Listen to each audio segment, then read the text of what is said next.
Bonjour à tous, bienvenue sur la chaîne YouTube Apprendre le français.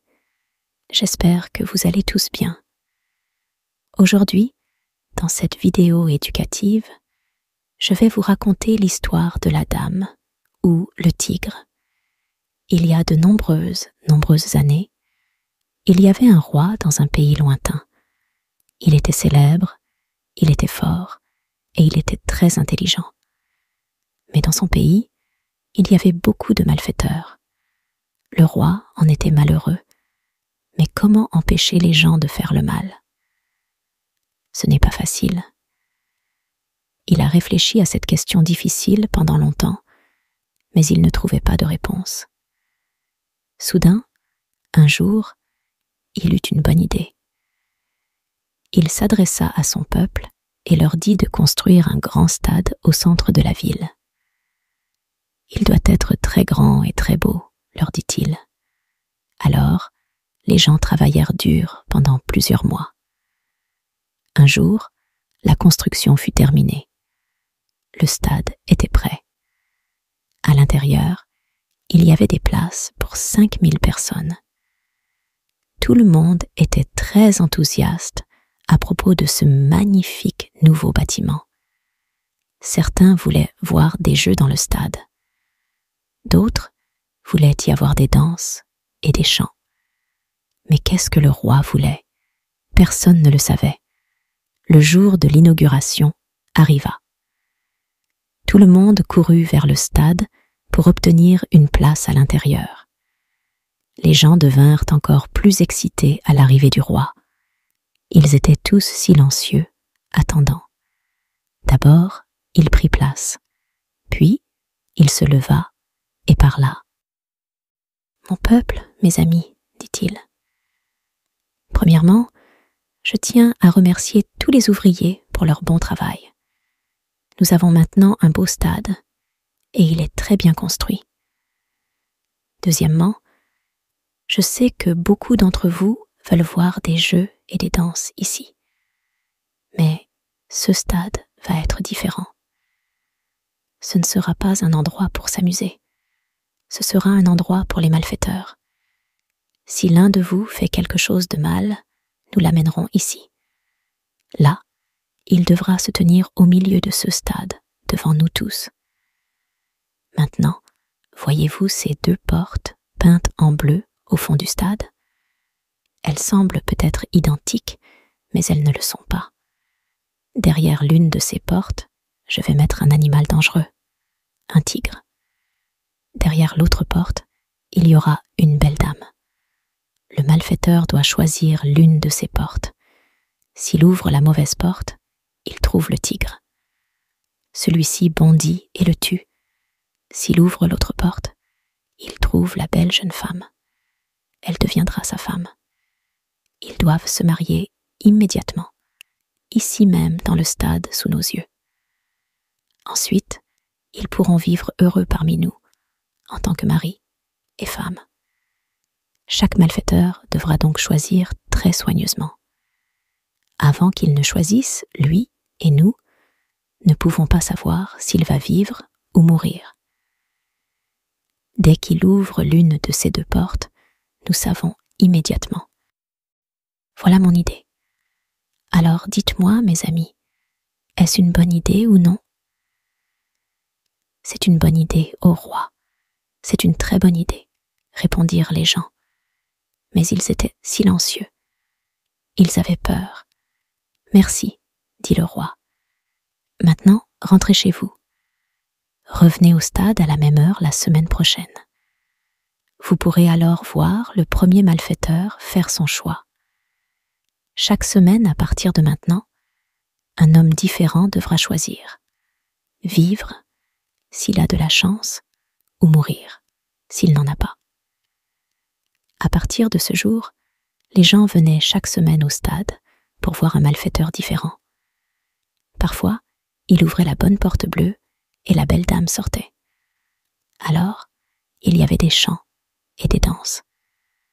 Tout le monde jetait des fleurs sur les heureux élus et rentrait chez soi joyeusement. Mais d'autres fois, le malfaiteur ouvrait la mauvaise porte. Aussitôt, un grand tigre sortait dans le stade et bondissait sur le malheureux homme. En quelques minutes, le tigre le tuait sous les yeux de tous les spectateurs. Lorsqu'il gisait mort au centre du stade, les gens rentraient chez eux tristement. Ils emportaient leurs fleurs avec eux.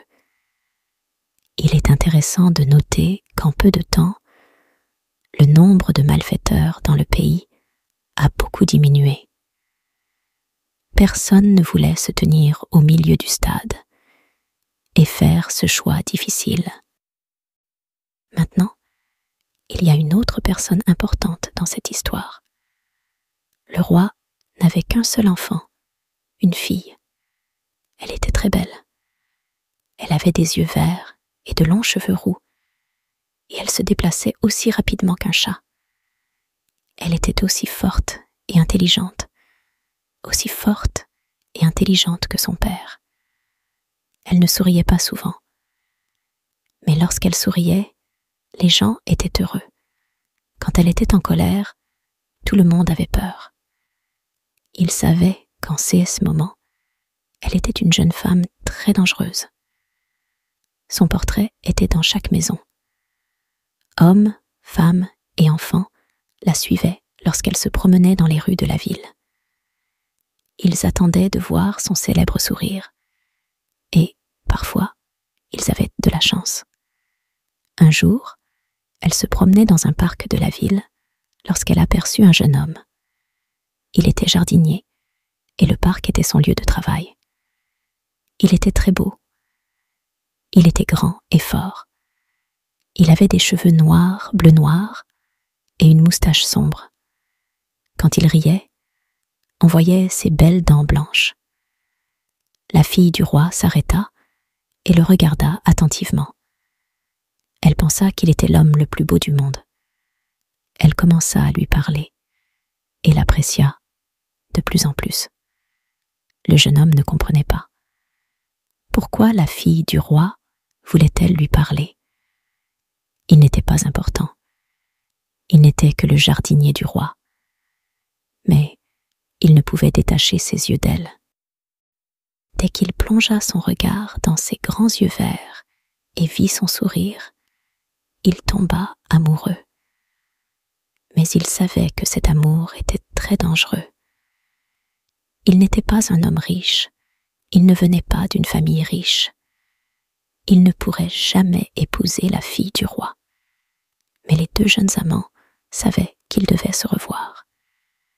Ils commencèrent à se rencontrer chaque jour, à des moments où personne ne pouvait les voir. Chaque jour, leur amour devenait de plus en plus fort. Ils étaient très heureux. Puis, un jour, le roi les trouva ensemble, là, dans les jardins de la ville. Sa fille était dans les bras du jeune homme. Le roi était très en colère. Il appela ses hommes. Immédiatement, ils emmenèrent le jeune homme et l'enfermèrent dans une pièce sombre et sale. Ils ne lui donnèrent que du pain et de l'eau à manger. Maintenant, la fille du roi ne pouvait plus voir son amant. Le jeune homme restait dans l'obscurité. Il savait qu'il était un malfaiteur et en grand danger à cause du roi.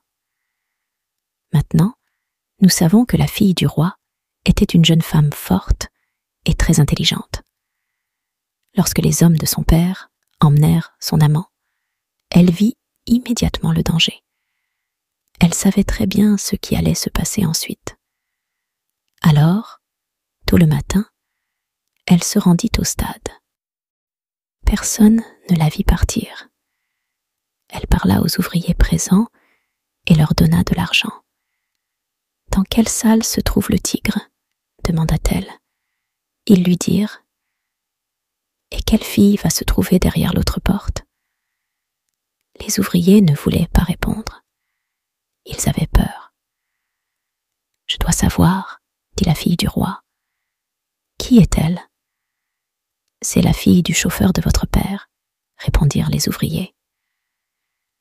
La fille du roi la connaissait bien. Une jeune fille belle, avec de riches cheveux bruns. fille du roi ne l'aimait pas. Elle commença à réfléchir sérieusement. Si mon amant choisit la mauvaise porte, il meurt. Mais s'il choisit la bonne porte, il épouse cette petite chose insignifiante, cet enfant de chauffeur. Et je le perds pour elle. Donc, je dois aussi choisir. Cet après-midi-là, le roi rappela tout son peuple au stade. 6 hommes amenèrent le jeune homme de la salle sombre. Là, il se tenait au milieu du stade, fatigué, affamé et effrayé. Le roi s'assit à sa place au-dessus du peuple, et sa fille s'assit à côté de lui. Elle ne bougea pas. Son visage ne montrait rien. Puis, le roi se leva et parla à son peuple. « Vous connaissez tous ce jardinier, mes amis, et vous savez pourquoi il est ici. Il était l'amant de ma fille. Pendant plusieurs semaines, je ne le savais pas, mais maintenant, je le sais. Que se passe-t-il pour un malfaiteur dans notre pays? Cela aussi, nous le savons. Il doit choisir la dame ou le tigre.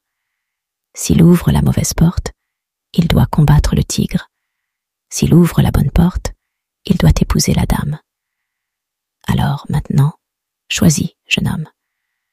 Choisis très soigneusement si tu veux vivre et non mourir. » Le jeune homme se tenait tranquillement et écoutait les paroles du roi. Mais ses yeux n'étaient pas fixés sur le roi. Ils étaient fixés sur le visage de la fille du roi. Elle n'avait pas de sourire pour lui aujourd'hui, mais il regarda dans ses yeux. Ses yeux lui dirent quelque chose. Elle baissa rapidement les yeux vers sa main. Puis, elle leva à nouveau les yeux.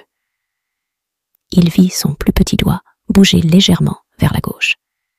Et aussitôt, il comprit. La porte à ouvrir était celle de gauche. Il se tourna et marcha très lentement vers la porte de gauche. Tout le peuple le regardait, sans un bruit. Il tendit la main et ouvrit la porte.